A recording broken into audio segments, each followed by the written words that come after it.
और दहशत की तस्वीरें। ये पाकिस्तानी रेंजर्स के वो ठिकाने हैं जहां पर वो रहकर निगरानी किया करते थे, लेकिन अब वो बंकर देखिए, बंकर खाली हैं। एक भी पाकिस्तानी रेंजर सैनिक आपको नजर नहीं आएगा। ये 0 पॉइंट की तस्वीरें हैं, बंकर्स खाली हैं, रेंजर गायब है। क्या पाकिस्तान की घिग्गी बन गई है? हमारे सहयोगी अरावत की रिपोर्ट देखिए।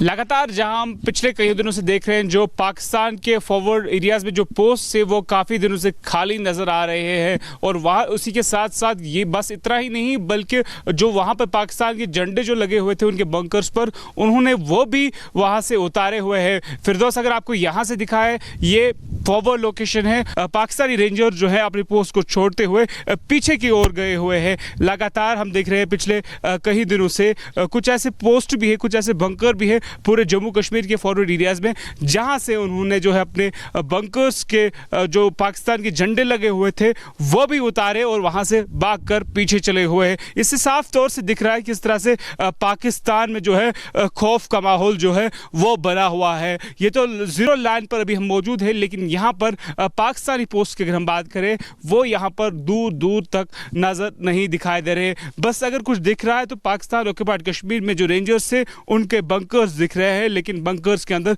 कोई भी मौजूद नहीं है। इस बीच पाकिस्तान सीजफायर लगातार तोड़ने की कोशिश कर रहा है। लगातार ये तस्वीरें हम देख रहे हैं, आपको जानकारी देते हैं कि अभी क्या हाल है। आप समझिए, पाक से जो लड़ाई है वो इंटरनेशनल सीमा पर उसका असर दिख रहा है और अंतर्राष्ट्रीय सीमा पर सीजफायर का उल्लंघन बार बार पाकिस्तान की तरफ से किया जा रहा है। पाकिस्तान ने जम्मू के परागवाल सेक्टर में, आपको बताएं, गोलीबारी की है और जानकारी मिल रही है कि पाकिस्तानी सेना ने बौखलाहट में फिर से लगातार कई दिनों से सीजफायर तोड़ रहा है, फिर से सीजफायर तोड़ा है भारतीय सेना का। पाकिस्तानियों को मुंह तोड़ जवाब भी सामने है, रिटेलिएट किया है भारत ने और काफी देर तक दोनों तरफ से ऐसे में गोलीबारी होती रही है। परागवाल सेक्टर से जम्मू के किसानों में दहशत है क्योंकि वहां पर ये गोलीबारी हुई है और किसानों ने अपनी फसल की कटाई बीच में छोड़ दी है। फसल काटने वाली मशीन संचालक भी वापस लौट रहे हैं क्योंकि जिस तरह से सीजफायर का उल्लंघन हो रहा है उस लिहाज से ये इलाका काफी सेंसिटिव हो गया है। हमारे सहयोगी गुरसिमरन वहां पर पहुंचे परागवाल सेक्टर में, उनकी रिपोर्ट आपको दिखा रहे हैं। पाकिस्तान की तरफ से लगातार इस इलाके में युद्ध विराम का उल्लंघन जो है कल देर रात किया गया, जिसके बाद बीएसएफ भारतीय सेना जो डिप्लॉयड हैं वो पूरे अलर्ट पर थे। भारतीय सेना की चौकी पर जब पाकिस्तान की तरफ से फायरिंग हुई तो उसका मुंहतोड़ जवाब जो है भारतीय सेना की तरफ से दिया गया। लेकिन इस फायरिंग के बाद यहाँ के किसानों के लिए समस्या जो है वो बेहद ज़्यादा बढ़ गई है। ये पूरा इलाका आप देखेंगे तो यहाँ पर जो है इस वक्त फसल जो है तकरीबन पक चुकी थी जब ये वाक़या हुआ। लोगों ने जो है जब देखा कि राजौरी पुंछ में सीजफायर वायलेशन हो रहा है तो जल्द से जो है पंजाब से कंबाइंस मंगाई गई, मशीन्स मंगाई गई ताकि इस इलाके की कटाई शुरू कराई जा सके। कटाई तकरीबन अभी आधी ही पहुँची थी कि अब जो कंबाइन वाले हैं उन्होंने मना कर दिया है कि वो अब यहाँ पर फसल की कटाई नहीं करेंगे, क्योंकि अगर फायरिंग हो जाती है, जंग लग जाती है तो वो यहाँ पर फंस जाएंगे। आप लोग काफ़ी ज़्यादा चिंतित हैं, आप कह रहे हैं फसलें जो है ख़राब हो जाएंगी। यार गरीब आदमी है सर, फसलें खाने में लिए नहीं काटेंगे तो क्या खाएंगे हम लोग। तो कब्यान वाले मना करके बोले हम नहीं काटेंगे, हम जाएंगे भाई, हमारी लाखों की मशीन है, फंस जाएगी। क्यों जा रहे हैं, क्या कारण है? एक कारण फायर की वजह से जा रहे हैं सर। अगर ये फायर का ही मामला रहा तो हमारे एरिया में जो कटाई कैसे हो पाएगी? इस बार जल्दी क्यों जाना पड़ रहा है? सर फायरिंग हो रही है जी, इसकी वजह जाना पड़ रहा है। इस बार प्रधानमंत्री नरेंद्र मोदी पूरी तरह से सेना को फ्री हैंड दे चुके हैं, क्लियर कर चुके हैं कि सेना तय करेगी कि टारगेट क्या है, सीमा क्या है, समय सीमा क्या है और कब यह अटैक होना है। सब कुछ सेना के हाथ में दे चुके हैं प्रधानमंत्री और यही फ्री हैंड देना कहीं ना कहीं पाकिस्तान को डरा रहा है। यही वजह है कि शहबाज शरीफ खुले मंच पर आकर कुछ भी बोलने से बच रहे हैं। बोल भी रहे हैं पाकिस्तान में तो कुछ टुटपुंजिए नेता। रिपोर्ट आपको दिखा रहे हैं।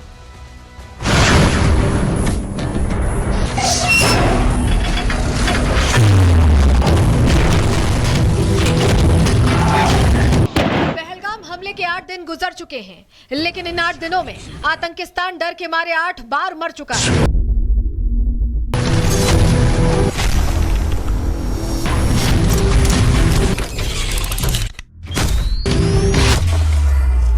आतंकिस्तान को लगा था कि बालाकोट और उरी जैसी सर्जिकल स्ट्राइक होगी, कुछ आतंकी मारे जाएंगे, कुछ आतंकी ट्रेनिंग कैंप ध्वस्त होंगे और भारत का गुस्सा शांत हो जाएगा।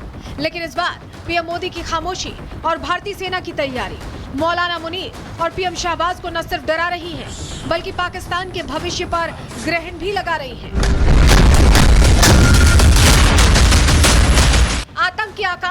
पहलगाम में जो हिमाकत की उसने उसे कहीं का नहीं छोड़ा।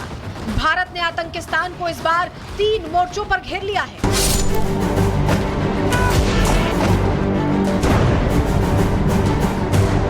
पाकिस्तानी मंत्री के आतंक परस्ती वाले कबूलनामे ने शहबाज सरकार को यूएन में नंगा कर दिया, तो भारत ने सिंधु जल संधि को रद्द करके बता दिया कि पाकिस्तान भूखा तो था ही, अब प्यासा भी मरेगा। ताजा सैटेलाइट तस्वीरें इस बात की गवाही दे रही हैं कि सिंधु जल संधि पर रोक लगने के बाद सियालकोट के पास चिनाब नदी अब सूख रही है। ये सैटेलाइट तस्वीरें बता रही हैं कि भारत कूटनीतिक और रणनीतिक तरीके से पाकिस्तान को घेर रहा है। आतंकिस्तान बार बार परमाणु हमले की धमकी देता है, पानी रोके जाने पर जंग की बात करता है, लेकिन दिल्ली में चल रही बैठक उसकी गीदड़ भभकी की हवा तब निकाल देती है जब उसके मंत्री देर रात अपने डर का इजहार करते हैं। पाकिस्तान के पास मुस्तनद इंटेलिजेंस इत्तलात हैं कि अगले 24 से 36 घंटों में पहलगाम वाक़े से जुड़े बेबुनियाद और खुद साज़ा इल्ज़ामात को बुनियाद बनाकर भारत पाकिस्तान के खिलाफ फौजी कार्रवाई करने का इरादा रखता है। पाकिस्तान को जितना डर भारतीय सैन्य कार्रवाई का है, उससे कहीं ज्यादा डर प्यासे मरने का है, क्योंकि अगर जंग छिड़ी तो मई जून की गर्मी में पाकिस्तानी सेना के पास ना तो अनाज होगा और ना ही पानी।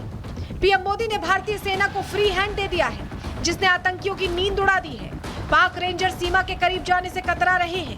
पाकिस्तान के फॉरवर्ड पोस्ट से झंडे उतार लिए गए हैं और ये सब इसलिए हो रहा है क्योंकि पाक आर्मी चीफ अंडरग्राउंड है। प्रधानमंत्री सेना के अस्पताल में भर्ती हो गए हैं और पाकिस्तानी मंत्री सिवाय जुबानी लफ्फाजी के कुछ नहीं कर रहे।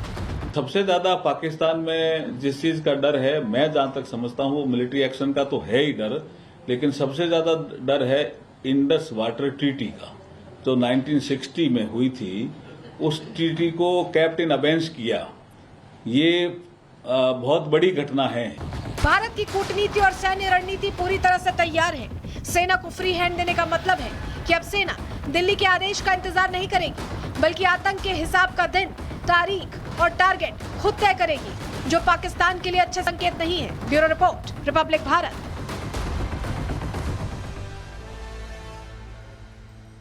और इस बीच ये समझिए कि एनआईए का एक्शन भी जारी है, क्योंकि एनआईए पहलगाम में हमले वाली जगह की जांच लगातार कर रही है। जो हमें जानकारी मिल रही है, एनआईए ने बैसरन घाटी की, जहां पर यह घटना हुई, उसकी पूरी 3D मैपिंग की है और 3D मैपिंग के लिए यहां पर हाईटेक इक्विपमेंट्स का इस्तेमाल किया गया है। जरूरी ये इसलिए भी था क्योंकि समझना था कि घटना कैसे हुई है। चश्मदीदों के बयानों के आधार पर ही 3D मैपिंग की गई है उस पूरे इलाके की।